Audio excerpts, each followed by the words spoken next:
এদিকে আসো, এদিকে আসো, খাবার খেয়ে যাও। এই যে গুলুগুলুরা, এদিকে আসো। আসসালামু আলাইকুম রহমতুল্লাহ। ওয়েলকাম করছি Anis agro farm Facebook page এবং ইউটিউব চ্যানেল থেকে। আজকে যে ভিডিওটি নিয়ে আপনাদের মাঝে হাজির হয়েছি সেটা হলো যে ব্রয়লার মুরগি ক্যাট হয়ে যাওয়া বা ব্রয়লার মুরগির বাচ্চা ছোট ছোট থাকা আর কি, মানে বয়স অনুযায়ী পর্যাপ্ত পরিমাণে ওয়েট না হওয়া, এটা নিয়ে আজকে ভিডিও করবো ইনশাল্লাহ। তো বা এটা হওয়ার একটা কারণ জানাবো ইনশাল্লাহ। তো মূলত আপনারা দেখতে পাচ্ছেন আমার এখানে কিছু ব্রয়লার মুরগির বাচ্চা আমি লাগিয়েছিলাম। তো আলহামদুলিল্লাহ আমি 20 পিস লাগিয়েছিলাম, আলহামদুলিল্লাহ 20 পিসেই বেঁচে আছে। বাট আমার অধিকাংশ বাচ্চাগুলাই ক্যাট হয়েছে। তো আমি যে ভিডিওটা করি না কেন সেটা আমার অভিজ্ঞতা থেকে আমি করে যদি বাস্তবিক ক্ষেত্রে করে তারপরে আমি এটা মানুষের বলার চেষ্টা করি।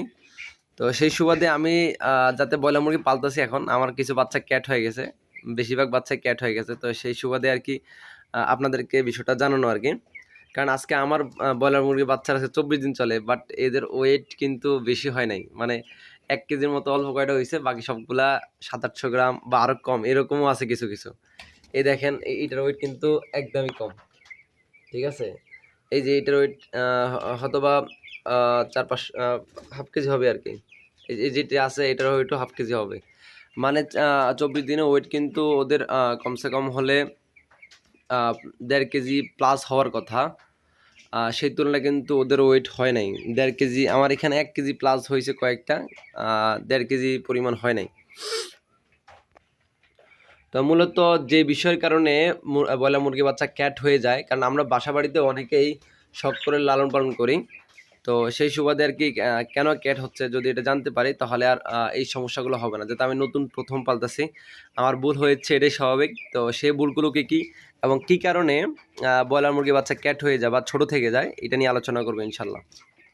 তো ভিডিওর সঙ্গে থাকুন। নামাজ বাদ দিও না বন্ধু, দুনিয়ার জীবন থেকে আখিরাত উত্তম। আলহামদুলিল্লাহ আমি প্রথমে 20টা বাচ্চা নিয়ে এসেছিলাম, আলহামদুলিল্লাহ 20টা বাচ্চা বেশি আছে, বাট ওরা বেশিরভাগগুলো ক্যাট হয়ে গেছে। তার প্রধান মূল কারণ হলো ক্যাট হয়ে যাওয়ার প্রধান যে মূল কারণ সেটা হলো যে ব্রুডিংয়ে যদি পর্যাপ্ত পরিমাণ তাপমাত্রা না পায়, কারণ প্রথম 1 সপ্তাহ ব্রয়লার মুরগির তাপমাত্রার প্রয়োজন হয় 35°C তাপমাত্রা। বাট আমাদের এখানে বৃষ্টি থাকার কারণে আমি 30°C তাপমাত্রার উপরে দিতে পারি নাই। ওদের প্রথম সপ্তাহ আমাদের দিকে প্রচুর বৃষ্টি ছিল, বৃষ্টি থাকার কারণে তাপমাত্রা উঠাতে পারি নাই, বলতে আমি মাত্র 60 ওয়াটের একটা বাতি দিয়ে ওদেরকে ব্রুডিং করিয়েছিলাম। এটা হলো সবচেয়ে বড় ভুল আমার, এবং এটা ক্যাট হয়ে যাওয়ার এটা একটা অন্যতম কারণ। দ্বিতীয় কারণ হলো লিটারটা। এই যে এখন যে লিটারগুলো দেখতে পাচ্ছেন এগুলো খুব ভালো, বাট আমি প্রথম 2 সপ্তাহ যে লিটারগুলো দিয়েছিলাম আপনারা দেখেছিলেন তুষ বা কুড়া দিয়েছিলাম, এগুলো খুবই খারাপ ছিল।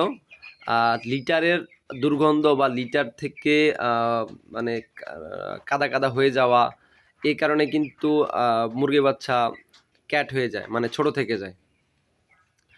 পর্যাপ্ত পরিমাণে আলো না পেলে মুরগি বাচ্চা ক্যাট হয়ে যায়।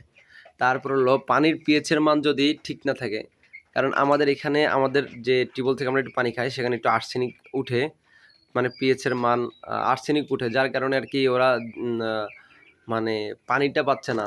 পানির পিএইচের মান যদি ঠিক না থাকে তাহলে কিন্তু ক্যাট হয়ে যায় আর কি।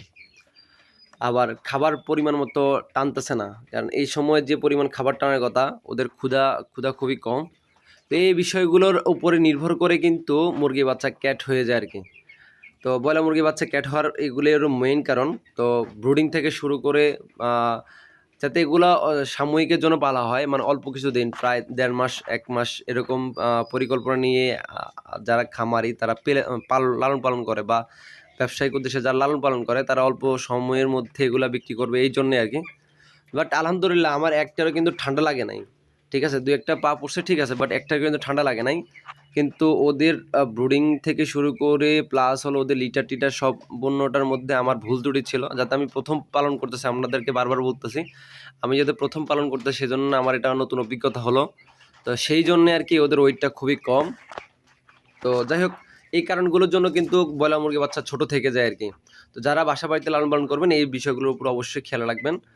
আর আমাদের এখানে প্রচুর আবার গরমে অতিরিক্ত গরমের কারণে কিন্তু ব্রয়লার মুরগি স্ট্রোক করে, ঠিক আছে? আবার কিছু কিছু বাড়ন্ত মুরগি শরীর বাড়তে চায় না, এটারও একটা কারণ আছে। তো যাই হোক, এই বিষয়গুলো খেয়াল রাখবেন অবশ্যই। যারা ঘরোয়ালিভাবে লালন পালন করেন তারা অবশ্যই এই বিষয়গুলো খেয়াল রেখে তারপর লালন পালন করার সিদ্ধান্ত নেবেন ইনশাল্লাহ। তো আজ এই পর্যন্ত, সবাই ভালো থাকবেন। আমার ব্রয়লার মুরগির জন্য অবশ্যই দোয়া করবেন যাতে 1 মাসের মধ্যে এদের ওয়েটটা 1.5 কেজি প্লাস গড় করতে পারে। তাও একটা আবার আরেকটা বিষয় হলো যে যদি বাচ্চা BC গ্রেডের দেয় তারপরেও কিন্তু মোটামুটি ধরেন 24-25 দিনে বাচ্চার ওয়েট কিন্তু 1 কেজি 200-300 এরকম হওয়ার কথা। বাট যদি এই যে কারণগুলা বললাম এইগুলা যদি সমস্যা থাকে তাহলে BC-A গ্রেডের দিয়েও কোনো বাচ্চা আপনি ওয়েট বাড়াতে পারবেন না, এগুলা কিন্তু ক্যাট হয়ে যাবে। তো যাই হোক, আজ এ পর্যন্ত ভালো থাকবেন। আর যারা বসতবাড়িতে লালন পালন করবেন তারা বিষয়গুলো অবশ্যই খেয়াল রাখবেন, কারণ অনেকেই অনুপ্রাণিত হয় অল্প সংখ্যক মুরগি লালন পালন করে নিজেদের খাবার জন্য। সেই ক্ষেত্রে এই বিষয়গুলো ভুল করা যাবে না। তো আমি এবার ইনশাল্লাহ যে ভুলগুলো করছি ইনশাল্লাহ সামনেবার আবার উঠাবো, যাতে এই ভুলগুলো না হয় সেই চেষ্টা করবো ইনশাল্লাহ। সবাই আমার জন্য দোয়া করবেন। যারা ফেসবুক থেকে দেখছেন অবশ্যই পেজটিকে ফলো দিয়ে পাশে থাকবেন, যারা ইউটিউব থেকে দেখছেন অবশ্যই ইউটিউব চ্যানেলটিকে সাবস্ক্রাইব করে পাশে থাকবেন। আজ এ পর্যন্তই। আসসালামু আলাইকুম ওয়া রাহমাতুল্লাহি ওয়া বারাকাতুহু।